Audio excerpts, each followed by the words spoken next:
Tony Marcano here with Alphonse and El Johnny Santos.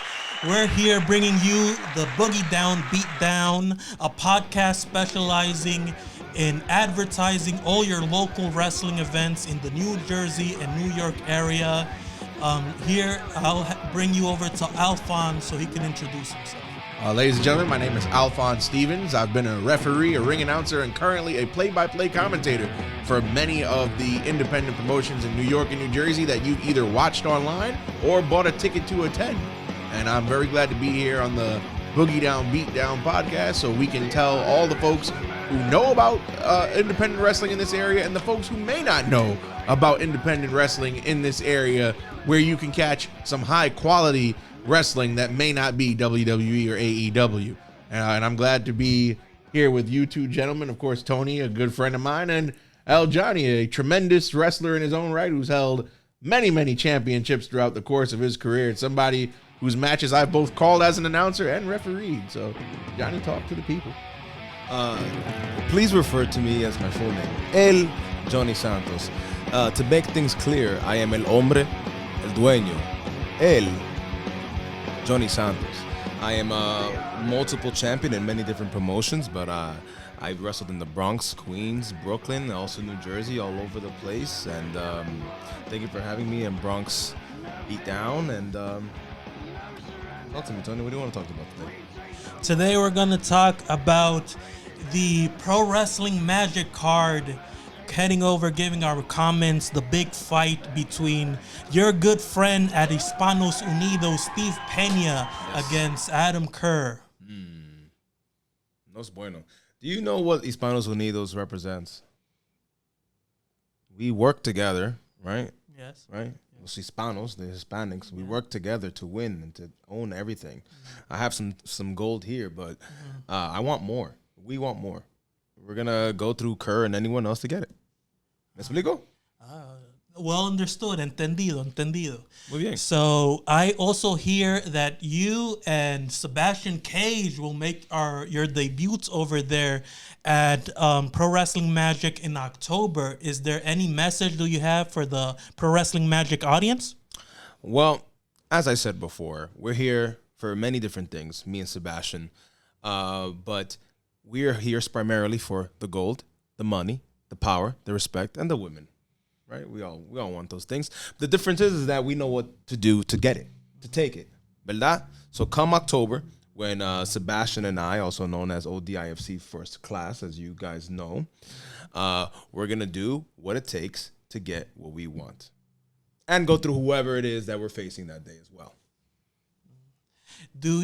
Alphonse, do you have any predictions for the fight between Pena and Kerr? Well, Kerr is a big boy. Big boy. A real big boy. Dangerous boy at that. But, Steve Pena has been around for a long time. I've refereed quite a few of Steve Pena's matches back when he was a much nicer fellow. But now that he's part of Hispanos Unidos and he's got this mean streak about him, I don't know. He might be taking the fight to Kerr. He realized what it takes. We don't need to be nice. Hombres bandidos.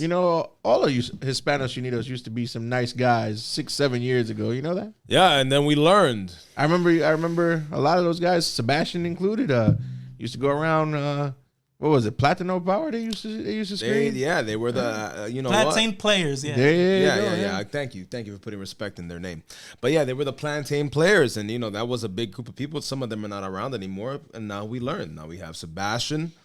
We got Pena, we got Donovan, Azrael, Trey, JC Storm. We're all in Magic, Pro Wrestling Magic, to take over, to get what we deserve, right? Our due respect. And we're all over the place, honestly. So don't focus too much on Pro Wrestling Magic. I see. We'll see Hispanos Unidos First Class takeover of the Tri-State area soon, I assume. Don't assume. It's going to happen. It's a promise. Oh, my goodness. We'll see. Okay, vendrá en el futuro. Okay, so Alphonse, what are your thoughts on the big fight between Vinny Pacifico and Bobby Fish? Vinny Pacifico, great competitor. Been around for a long time. He's the one kid you can't count out. But he hasn't. He's wrestled New Japan. He's had shots at Ring of Honor back in the day. But Bobby Fish, that's a dangerous fellow. Bobby Fish, he still thinks he's undisputed. So that's a tough guy. Submission specialist, former NXT Tag Team Champion. Ran around for 3-4 years with Adam Cole and Roderick Strong and Kyle O'Reilly. So Vinny Pacifico's got his work cut out for him, I think. I think he'll bring the fight to Bobby Fish, but I'm going with Mr. Fish on this one. I'll tell you what, when I first got into the independent scene as a fan, I used to watch Bobby Fish and Kyle O'Reilly as Red Dragon tearing it up. They were scary dudes, man. And I'm not gonna lie, I don't envy Vinny Pacifico at the moment. I would not be surprised if he cannot get out of that ring by himself. Well, he might get some joints manipulated. Something might get snapped, crackled, popped. Yo, Vinny, lo siento. He's gonna need all those energy drinks that he carries around. Remember though, don't count Vinny out though. The kid has a heart. I'm not saying he's gonna lose. I'm saying he's gonna need some help getting out of there. Okay.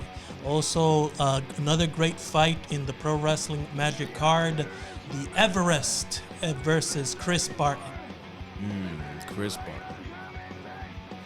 Barton. Tell everyone about Chris Barton. Well, that's the Bushwick Beast. A good friend of mine. You've known him much better than I do. I've known him a long time. I actually have known him since he was a teenager coming up in the business training. He and I trained together at FTW under Grim Reaper, and Chris Barton's tough as nails. You've had a couple of run-ins with Chris Barton yourself. Too many. Yeah, Chris Barton, whether it's in tag team competition with Dominic De Niro or as a singles, El Único always bring the fight. You can't underestimate that kid. Let me ask you, how much experience do you have with Everest? Seeing him? Fair amount. I've run into Everest at SWF a couple times. He's a big guy. That is a big guy. Like we were talking about Kerr being a big guy. I saw him on YouTube. He's massive. That kid is massive. I have no idea. Everest is a very fitting name for that gentleman. Well, I'll tell you this. Back in March, show out in Ridgefield Park, ironically, where Magic is going to be emanating from, there was a tag team match. He teamed up with Montekia and Savio Vega and had a real, and Wrecking Ball Legursky. SWF, correct? And SWF, yep. Okay. And had a very impressive showing. They wrestled Bad Company. He slammed Pete Corvus so hard, the ring shook and moved about 2 feet. That sounds like something that would have happened. Yeah, with Everest in the ring, and that's why Barton. I love Barton, and I'll tell you what, all the run-ins that I've had have not gone well for me. But he is gonna have a hell of a challenge with Everest.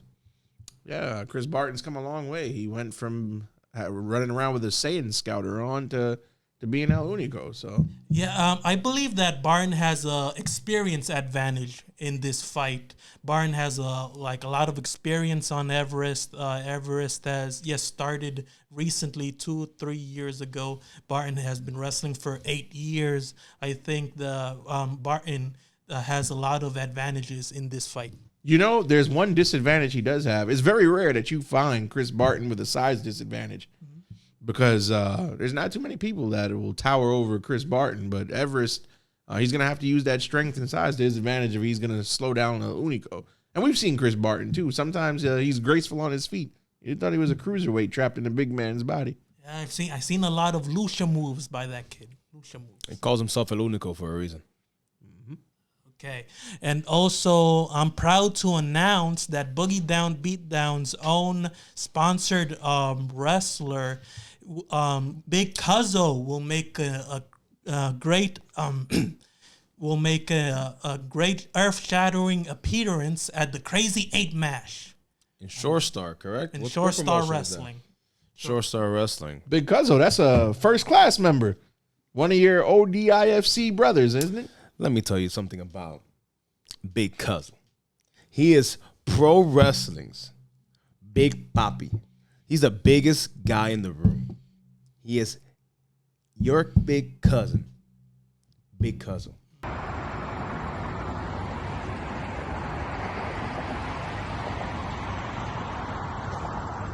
Hey, because of what are you doing? Oh, que lo que, mi hombre. Listen, I'm here. I'm lounging. You know where? The best spot. In the whole world. The South Bronx, New York City. See that? You don't got that. Where? In Jersey Shore. That's where I'll be November 11th. In the Jersey Shore. Shore Star Wrestling. The only reason why I'm going over there is because Boogie Down Beatdown podcast sponsored me to go over there and whip some candy ass. Yeah, I use this quote. So what? Sue me. Listen, I'll see you there. I'll bring my shark tooth with me. And I'll bring the pain. Well, tú sabes, que lo que. Now, listen. Something that I'm gonna repeat myself about ODIFC. We're gonna run things. By the way, it's just a matter of time. tell the people what ODIFC stands for. That's none of your business. Oh, so don't tell the people. But it's exactly what we represent. Understood. We represent power, respect, money, gold, and women. Love for the mujeres. Yes. Bellas. Yes. So Big Cuzzo is going to be coming down to Short Star Wrestling very, very soon. What month is that? November, if I'm not mistaken. November, yes. And he's going to be taking part of the Crazy Eights match. It's going to take 8 guys alone to take him down. Yes, I am 100% affirmative in that with that remark, because that Big Cuzzo is coming in there representing this podcast, and he's going to take over. Yeah, and if he hits anybody with TMD, that's lights out for them. TMD. We can't say what TMD stands for. No, you can't say what it stands for, but if we can, if you guys can catch it, I don't think anyone has ever kicked out of that. Nobody has kicked out of it. Nobody has kicked out of it, and nobody will. In the name of ODIFC. He's first class. He's catched a lot of great wrestlers with that move. Like, let's say Bellito Calderon, a great performer in Puerto Rico, caught that move. He went out like a light.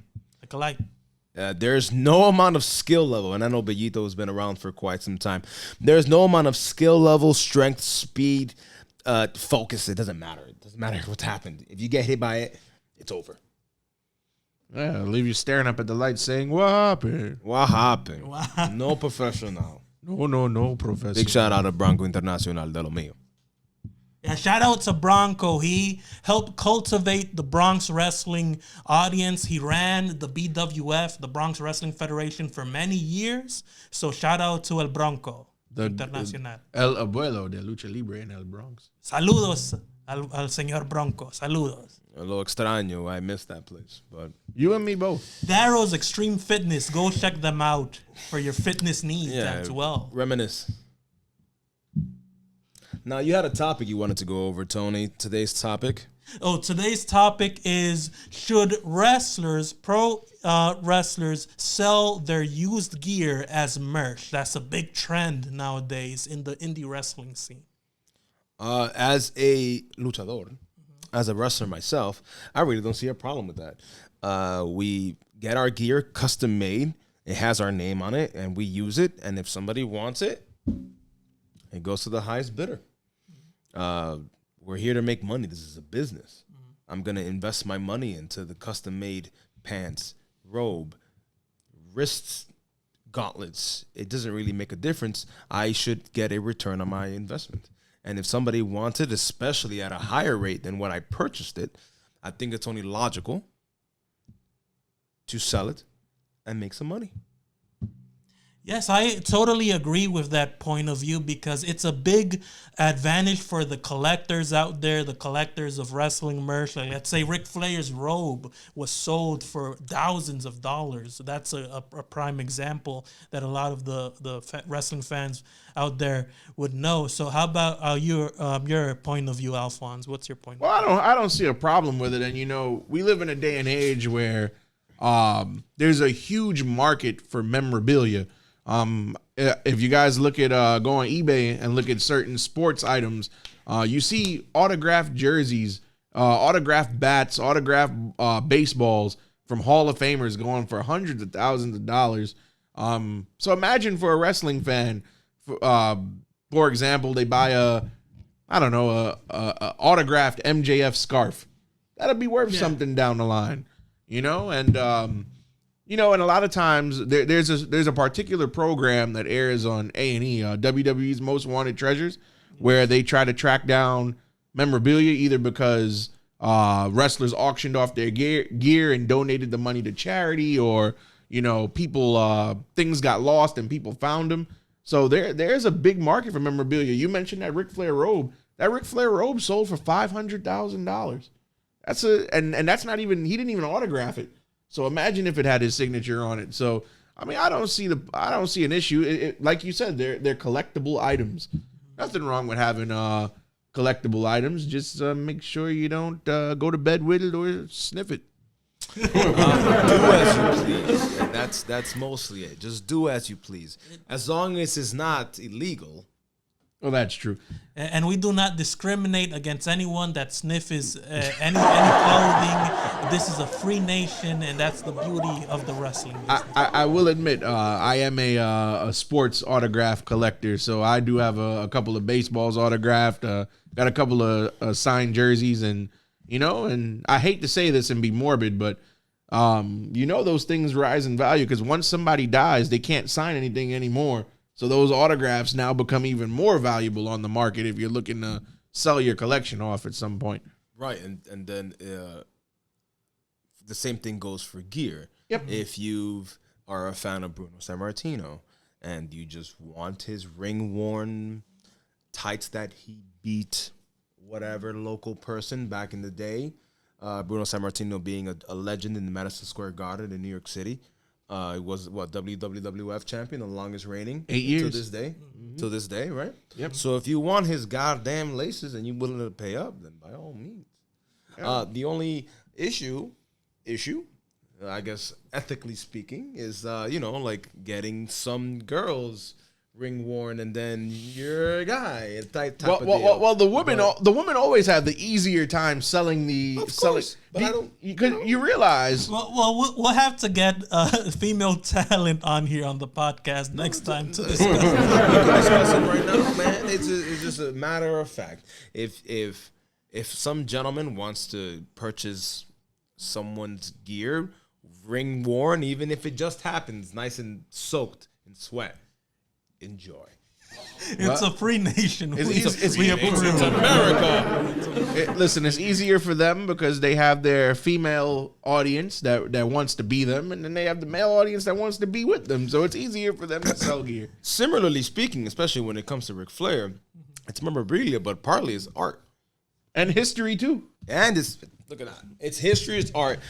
I would not put it past, maybe I'll do my homework next time, but I wouldn't put it past maybe a Flair or a local wrestler that their gear is in a museum just there, representing whatever it is that they're representing, especially Ric Flair because he has elegant robes. So Rick Rude had robes, right? I know. Your boy Buddy Rogers had robes. What they do every time, you know how when WrestleMania comes to whatever town they're in that year, they have like the WrestleMania access that you can like go to.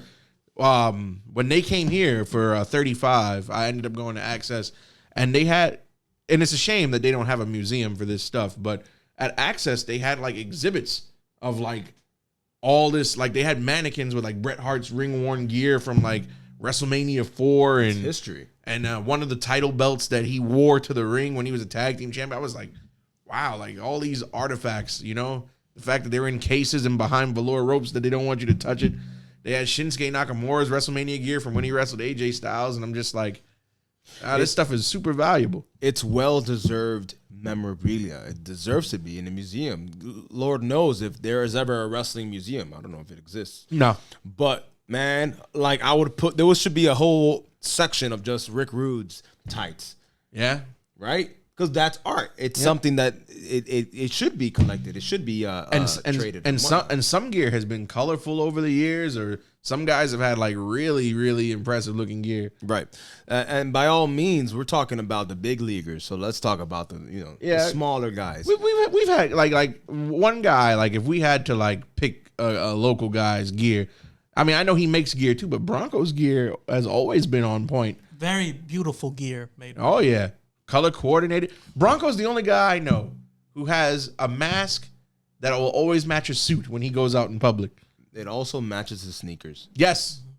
Bronco's always been very stylish. I think he picks his Another sneakers. shout out and to the then- great Bronco.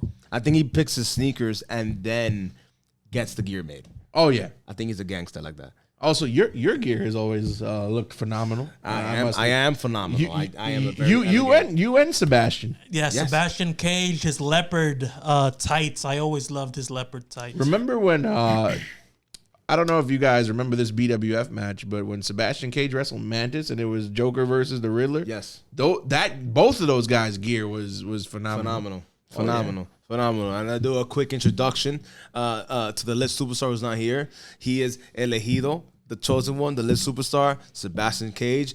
Big shout out, ODIFC first class, primera clase. Now, he has a bunch of gear. If he has something he doesn't want to wear, he should just sell it.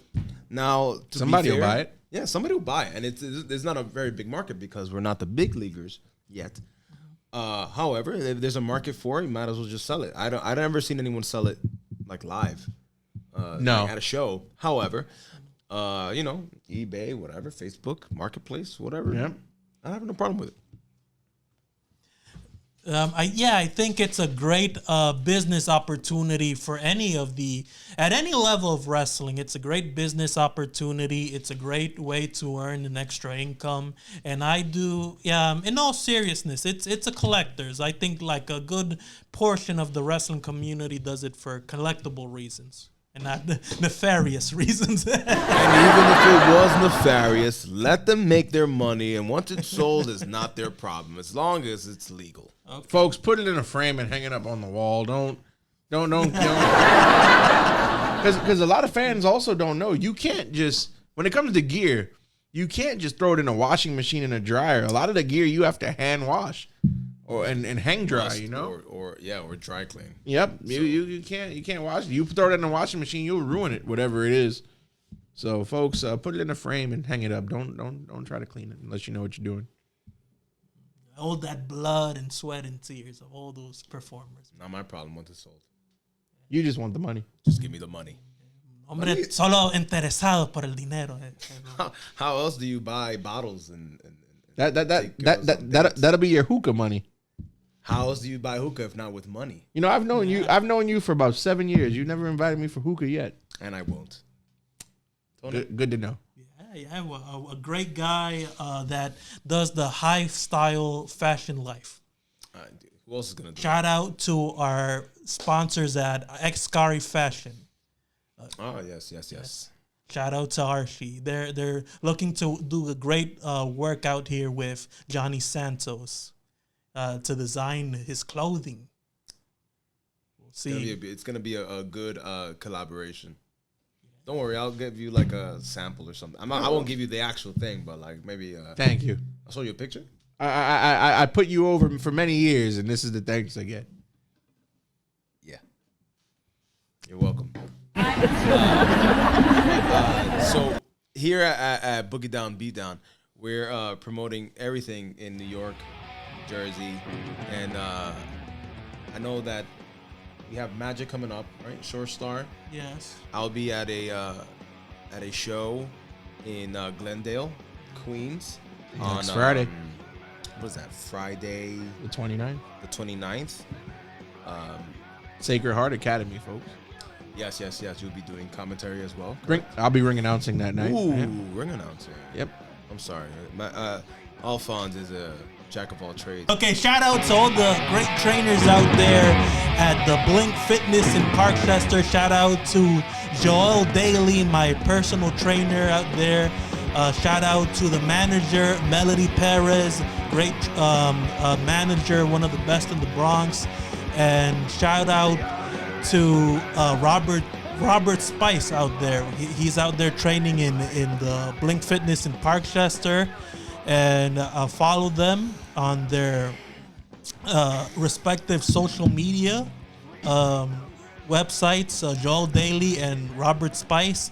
And also shout out to the barbers out there in the First Class Barbershop in the 1408 Archer Road. Okay, so what's one of your favorite recent titles that you've attained, Johnny? What are one of your favorite title moments? My favorite title moments? Yes. That's an interesting question. You know what? These are only 2 of my titles. I have 5. I recently lost at the beginning of the year. I had 6. And all of them are great, man. Like every time I defended them, and I hated each time I lost them, but I only lost one. One that I most remember, I think when I recently defended the Lucha Libre Promotions one in Washington D.C. At Hook Hall. It's a bar out there, and there was maybe 300 people inside of a fairly large bar, and man, they were going crazy. And then I was facing a Jay Vera. Everyone is aware, right? He's been The around. absolute Jay Vera. The alleged complete one. Yeah. I would debate that. Great wrestler. Yes. He trained at Gleason's. Johnny Rods, yep. Johnny Rods down in Brooklyn, another New York City guy. But he lost after I hit him over the head with this. And you're proud that you won a match by hitting a guy over the head with a title belt. I won, and I still have the title. He does everything to win. I do everything that's needed to win. And clearly I kept it because hello is here. So that was a fantastic one. I like beating people. I see that. Over the head with jewelry, with gold, anything to do to get that W in the pay window. Yes. Okay, Alphonse, what's one of your favorite moments from the BWF? Favorite moments from BWF. Ooh, that's a good question. I was in BWF for 4 years. You know, I'm going to say it's very rare in indie wrestling you get cage matches. So when they had the Team BWF versus the Satsujin Squad in the Fort Apache cage match, who was in that? It was TJ Marconi. It was Bronco. Astro. Astro and Manny Martinez. Remember Manny Martinez? Yeah, I miss Manny Martinez. Whatever happened to that guy? I think he's dead. I think He died in a shootout. because the pandemic happened and he is nowhere to be found. It's only fair to assume. No Facebook, no Instagram, no nothing. I have sources that he was shot in South Central. He was murdered ruthlessly by the MS-13 gang members, and that was his death. Thanks. You know, he and Bronco were former BWF tag team champions, but yeah, they came out in army fatigues and they destroyed Barton De Niro, Rick Recon, and Eric Jaden. And It was the first death match to ever occur in the Bronx, I remember. Is that a distinction of a death match? Was that a death match? No, that was a cage match. Now you want to talk about hardcore match? This is another great BWF moment. This was a 2-in-1. It was the first ever women's main event in BWF. Yeah. Karen Bam Bam and Anastasia Morningstar, and they had an Extreme Rules match. Funny story about that match. When I counted the decisive 3 count on that match, coming down my hand for 3, I slammed my hand slammed into a thumbtack without realizing it. Picking that out was not fun. Yuck. But those girls, I got to give them credit. They used everything: doors, thumbtacks. Anastasia used a crowbar. Yep. That match was. I go on YouTube every now and then and watch that. You can cache all the great BWF memories at their YouTube. Search up BWF, Bronx Wrestling Federation, and you'll cache up all those great memories. Yeah, BWF YouTube is still around. Yeah, still rocking and rolling. What's one of your favorite memories that I'd have to say, the steel cage match. And I was a big BX Strong fan myself. Too good. You and also the tag you? team Not me. of yes, Johnny, I was not part of the BX tag Strong. team of Johnny Santos, not BX Strong. It was Mad watch Awesome, it. Mad Awesome, and Johnny Santos. You're awesome. You're awesome. You're a horrible Yes. name, and I regret being part of that team. Why? As per my favorite moment when I hit Matt Awesome with that clothesline. I ref that match, and I was very, very If you guys take the opportunity and go to BWF Bronx Wrestling Federation YouTube. You can see how many tag titles I won while I was over there. It was 0. Why? Because of Matt Awesome. So, with that being said, that was one of my favorite moments. Tied with anything that Brother Greatness did during the Cruiserweight division era. He had a magical run in that Cruiserweight division. Absolutely fantastic. Yeah, and Chris Cage, to this day, I'll never forget, he kicked my head off when Brother Greatness ducked out of the way. Dominant. He wrestled Papa Don and no, not Papa Don. Nikos Ricos. Nikos Ricos, yes. Yeah, he had matches with Nikos Ricos. He had matches with Mantis, Black Zemis. Who else did he wrestle? Chris Cage several times. Did he get to wrestle Josh Glide? He did wrestle Josh. He wrestled Josh Glide, yeah. Yeah, he did. He was. That match, and you know what? That Cruiserweight tournament. Let's talk about that for a second. That Cruiserweight tournament was very interesting, to say the least. You had all those fatal 4-way matches in the first round. Then in round 2, the one match I'll never forget, Mantis actually he got to the finals by making Masha Slamovich tap out.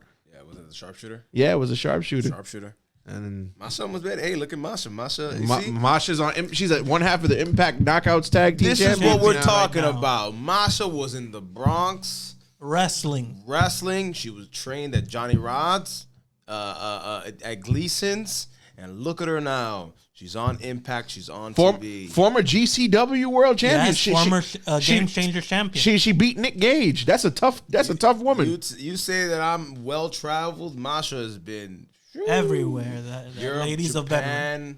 Come on now, and look at her. She started here. So for $20-25, rarely $30, you can come to see future stars of professional wrestling right here in New York City, right here in Boogie Down. You just check out your local wrestling event that you could check out Facebook and keep in touch with all your wrestling promotions. Do you remember when we thought Bronco almost died when Santana came back for that one match and he and Bronco had that no disqualification match? Yes, I cried in the crowd. I cried like a baby.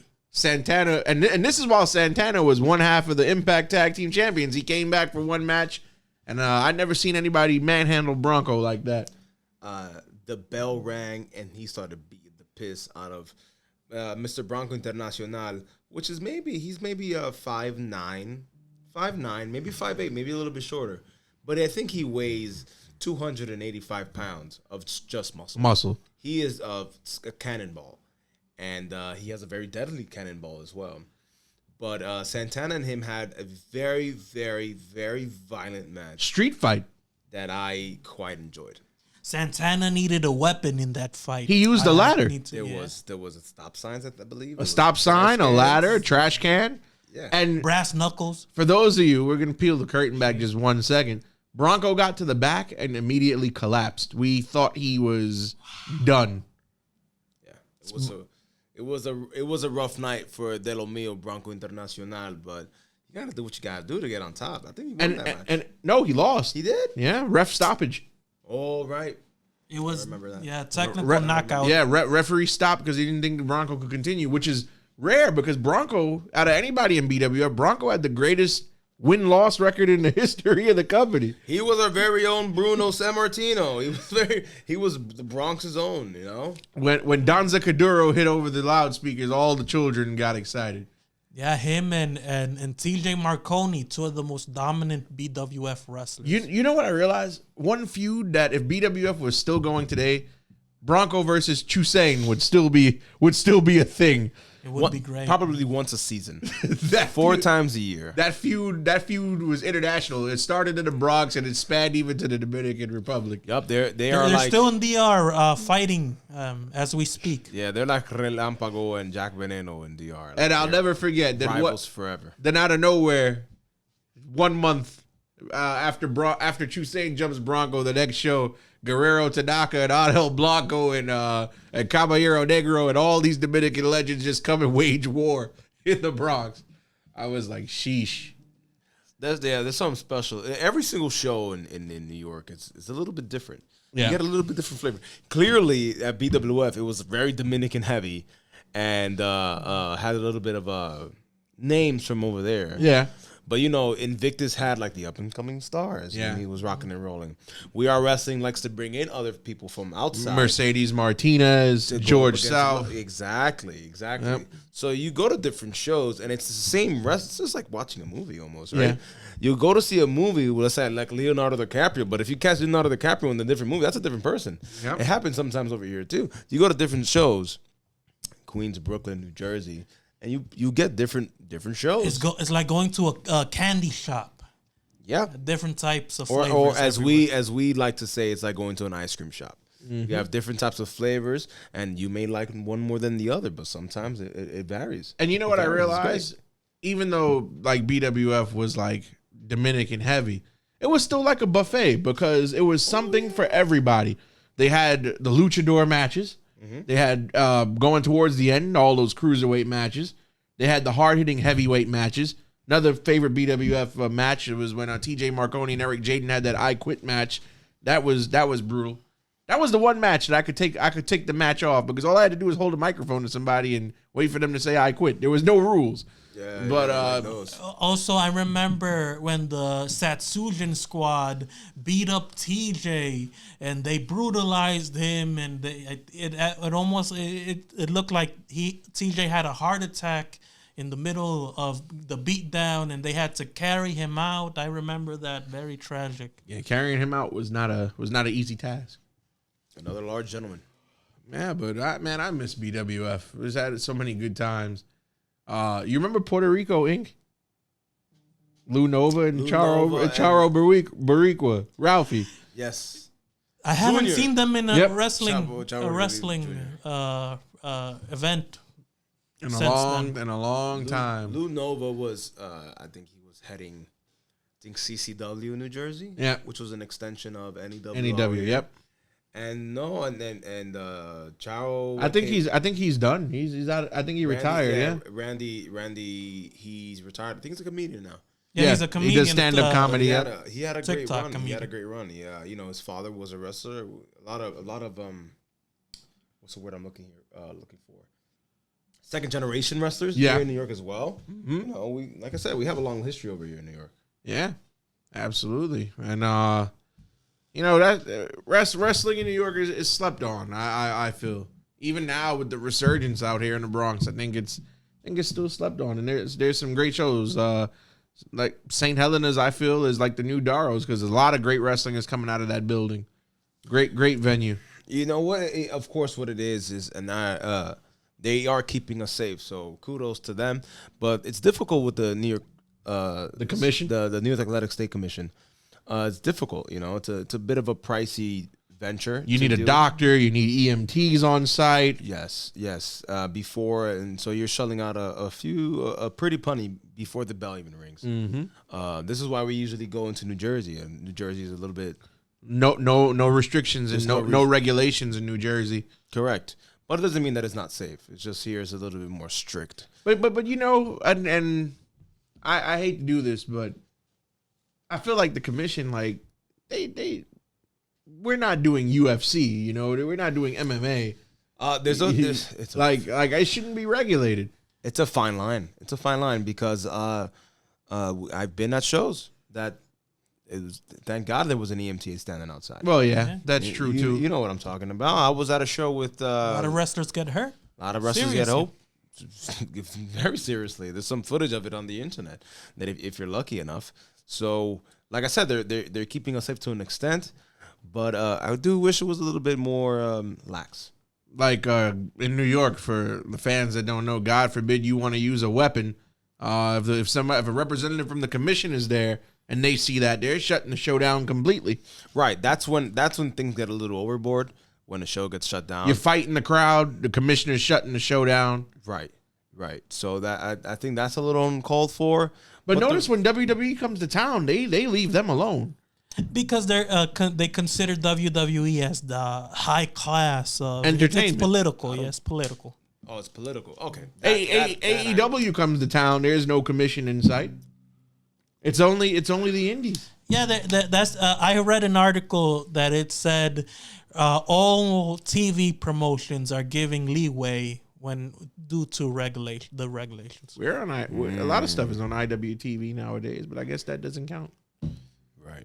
But we're considered internet only. But no, it's a safety thing. We are compared to mixed martial arts and boxing. It is a contact sport at the end of the day.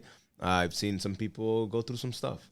So, like I said, I'm thankful for them being around, keeping us safe. I just wish they were a little bit lax. Yeah. And that's what makes things difficult here in New York State. I remember at the We Are Wrestling show back in March when they had that one-night tournament to crown their first champion. There were 2 injuries that night, and shout out to a good friend of mine, Big Game Leroy. Ended up tearing his ACL in that match with Dan Maff that he had. Right. And shout out to him. I know that he's gonna make his wrestling return imminently. So it's looking forward to it. Good thing that we had EMTs. Sometimes having EMTs on site is always a good thing. We saw Matt Awesome had breathing difficulties in his match with Rob Killjoy. Good thing EMTs were on site for that too. Yeah, I was very worried for Matt when he collapsed during that match. It was a very tragic moment in St. Helena's. For me, I was on commentary for that match, and I didn't know what was going on because I'm all the way 50 feet across at the table. I only could go off what I'm seeing. All I see was he went down and didn't get up, and I had to stall for time until we figured out what was going on. So those are not easy moments. Whether we're at St. Helena's Catholic Church, yep, or Madison Square Garden, we are trained professionals. Yeah, don't try this at home, folks. We are trained professionals. However, because we're trained professionals, it's a little, we know what we're doing. But sometimes things go wrong. Sometimes, by all means, things go wrong. But then again, when don't things go wrong? It's part of the sport. It's part of the sport.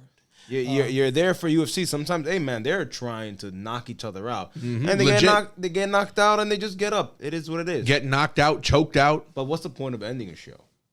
Yeah. What's the logic behind that? And also you can argue, turning the curtain back, that pro wrestling is an art form, so we shouldn't be regulated at all. That is also a big a talking point of many out there, that we are an art form, that we first and foremost. So what are your thoughts on that, Johnny? What we do is an art. We said prior, recently, we're not ballet. Mm-hmm. We don't do choreography. We are a physical sport, but we're storytellers. Mm-hmm. Where it's what I see, what we're doing is like physical theater. Mm-hmm. We're telling a story where there's different acts. Mm-hmm. We just beat the crap out of each other to get there. And I feel like a lot of people, and I've had people, ask me in my personal life, oh, why do you do this wrestling thing? Isn't it fake? I hate that word fake because I prefer predetermined. Because I prefer that as well, because a lot of people don't realize you take one wrong bump, or you trust, you guys, even referees to an extent, we trust each other with our bodies.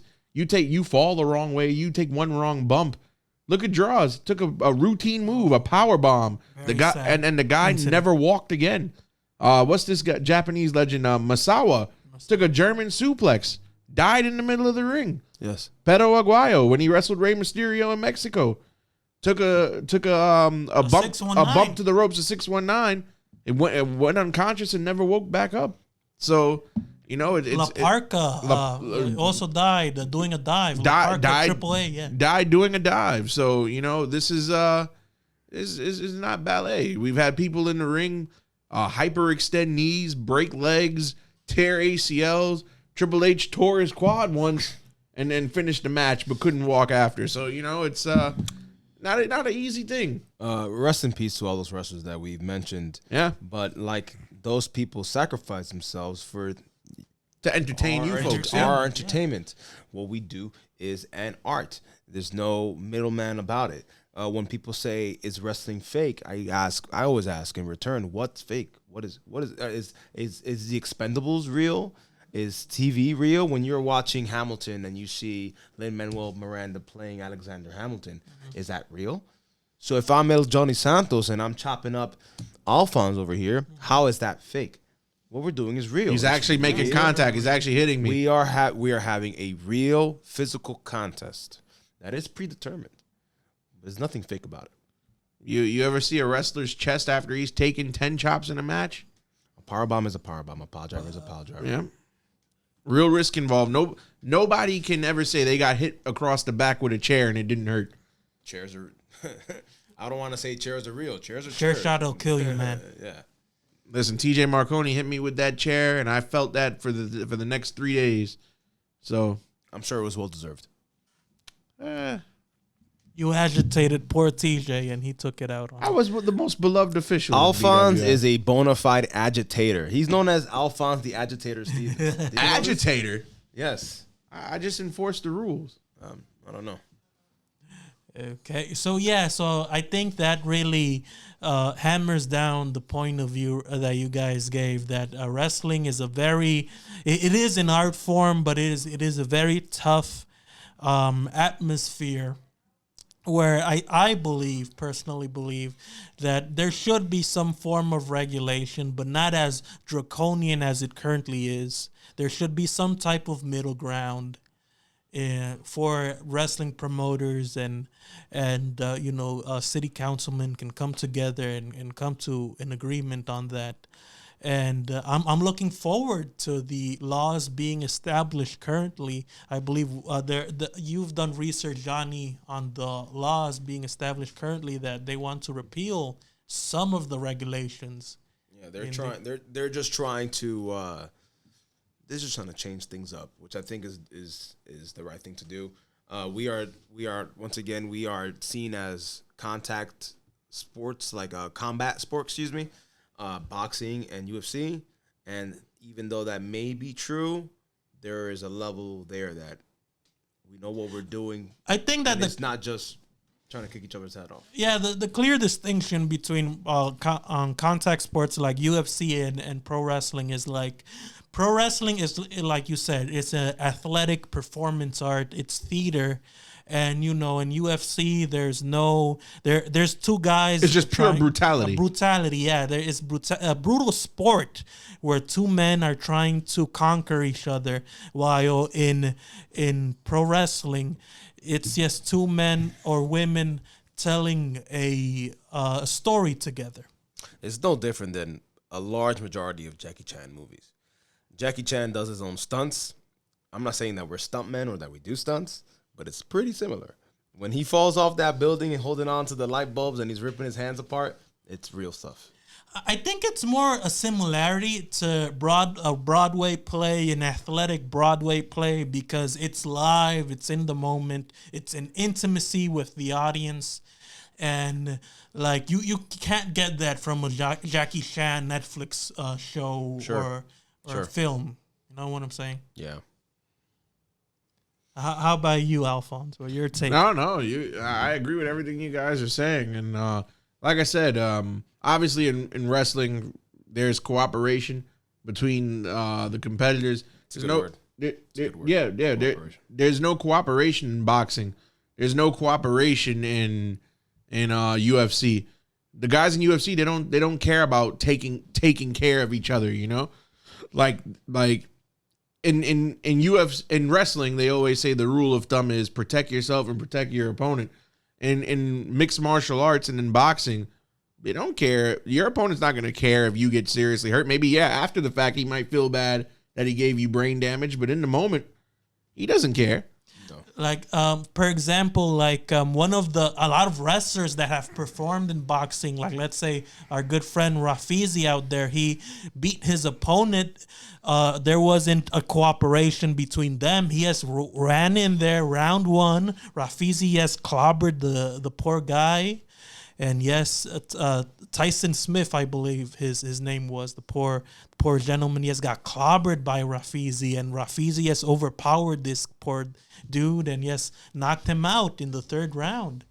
And it was a technical knockout in the third round, and it just goes to show that boxing is way more lethal than pro wrestling, and pro wrestling is more cooperative, and it's an art form, and it, in my opinion, shouldn't have the draconian regulations that we're going into right now. Well, maybe one day we can, as you said, the cooperation. I love that word. Hopefully, we can cooperate a little bit better for the sake of the fans, for the sake of wrestling, the wrestling scene. There's a lot that we do, man. We have a lot of fundraising opportunities. There's most shows are for children for the most part. Charity drives for cancer research. We have backpack giveaways. Funding the schools. I remember our good friends over there at Violence and Suffering VXS. They did a lot of great cancer tribute shows. You can find them out in YouTube. Our good friend Sebastian Cage was wrestling over there in a lot of great death matches out there with featuring Sebastian Cage in that YouTube channel. And shout out to Loud East Wrestling. During intermission of their last show, they gave away backpacks with school supplies in them to the kids that came to the show. And they spared no expense. There was notebooks, rulers, glue sticks, and pencils and crayons in that in those book bags. So shout out to them for helping out the community. And wrestling, there's a lot of wrestling shows like Tony said that'll help raise funds for various different causes, or even give back to the community. And like I said, the cost, we've said this before, the cost of a independent wrestling show can be as low as $20. $25 the most. So, it's a great night out and a very affordable alternative. Great place to bring your kids to a show and have them watch wrestling. All the children that enjoy wrestling, lucha libre, etc., they could experience it live. And also, we're here in the Boogie Down Beatdown. We're looking forward to collaborating, with a lot of other independent wrestling promotions to such as Pro Wrestling Magic, Violence and Suffering, to create great documentaries behind the scenes, behind the scenes events. Get in touch with your wrestlers, and get in touch with the scene here in pro wrestling in New York, New Jersey area. Along here with Alphonse, we'll have Alphonse interviewing a lot of the pro wrestling talent of either Pro Wrestling Magic or Violence and Suffering. And we'll also have Johnny here advertising all his future events at Pro Wrestling Magic and etc. And he'll be representing, the New York culture, the Dominican American culture out there in Texas, in California, in Puerto Rico. Keep talking. In Mexico, baby. In Mexico, papá. Saludo a todos los mexicanos. Quick plug. Feel free to follow me on all of my social medias. El Johnny Santos. That's ELJHONNY. It'll come right up. ELJH. That's what's most important. Instagram, Facebook, Twitter. X? Twitter. X, baby. X. Oh, sorry. TikTok, MySpace, mi gente. You just follow me and we'll chat. He'll chat with you, especially if you're sexy looking. I've never said that. But yeah, that's it. Well, he said before, I guess. And you can also follow Alphonse, a great dude that does a lot of great interviews. You can follow him in his own podcast, correct? Yeah, man. I talk wrestling, baseball, football. You can follow me on X, Instagram at ref_Al_Stevens. Also, follow our good friends at The Art of Fashion. They do a lot of great Instagram and podcast events. They do fashion events. I would love to have Johnny Santos at a future fashion event by our sponsors at The Art of Fashion in Excari. So yeah, we'll have Johnny Santos at the gala. Very nice, very elegant as always. And we'll hopefully have Alphonse doing interviews as well. He can look nice too. What are we talking about? Put on a suit. Come on, I've he's dressed matching up. now. Look at I've the dressed black up on before. black. Come on, baby. He'll look fabulous. He'll be a very fabulous and He won't look fabulous. Let's slow down there. I said he looked elegant. nice. I won't look first class, but I'll look pretty good. That's a good. No, way to he's wrap it up. he's looked well as a ref out there. In Thank you. the Black and BWF, white. Yeah, black and white attire. Yes. For life. NW. Anyhow, Take us home, Tony. okay, so yeah, we're out here at the Bronx Boogie Down Beatdown. Follow us at our Boogie Down Beatdown social media. And we're going to keep you guys updated in all our future events, all our future shows, and keep us. You can contact us, and also feel free to DM us questions at the Boogie Down Beatdown Instagram. What are the future local wrestling events in the Bronx, etc., etc. Feel free to ask us questions, any questions that your heart desires.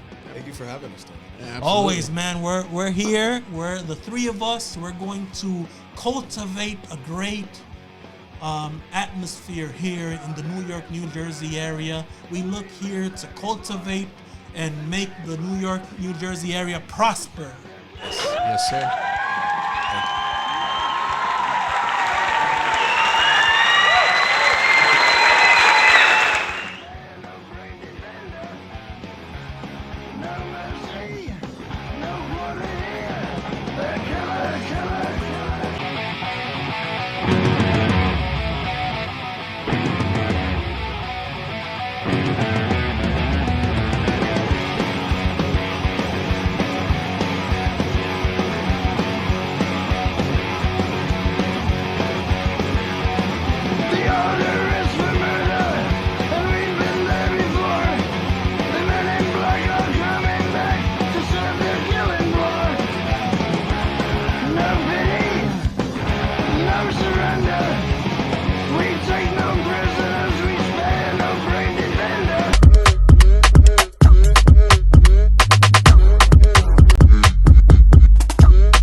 El Johnny Santos lo mandan contra las cuerdas. Buena respuesta por parte del hijo del enigma, pero es mejor la del Johnny Santos con la super patada. No lo deja el hijo del enigma. De un lado para el otro están las acciones. Levanta el Johnny Santos a su rival. Después lo tiene en todo lo alto. Y a manera de Brainbuster castiga al hijo del enigma, pero ni siquiera el referee inicia con el conteo porque aparece Super Mario. No